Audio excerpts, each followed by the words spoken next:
তার মানে জুমার দিন গুনাহ মাফের দিন। সারা সপ্তাহে ভুল ত্রুটি অন্যায় যা করলাম জুমার নামাজের বদৌলতে সব গুনাহ মাফ করে দেয় কে? এই দামি দিনটাকে আল্লাহ ইহুদিদের দিতে চেয়েছিলেন, পায় নাই।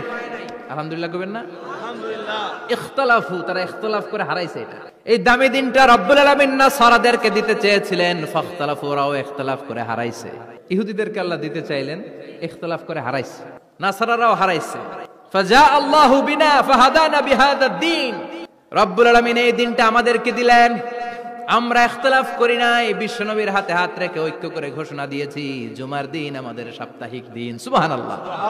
বিশ্বনবী বলেন ফাগাদান লিল ইয়াহুদ, সাপ্তাহিক আনন্দের দিন ইহুদিদের জন্য হচ্ছে শনিবার, ইয়ামুস সাbt, ও বাদা গাদ লিন নাসারা, আর খ্রিস্টানদের জন্য হচ্ছে রবিবার, আর আমাদের জন্য হচ্ছে শুক্রবার। চিল্লায় পড়েন আল্লাহু আকবার।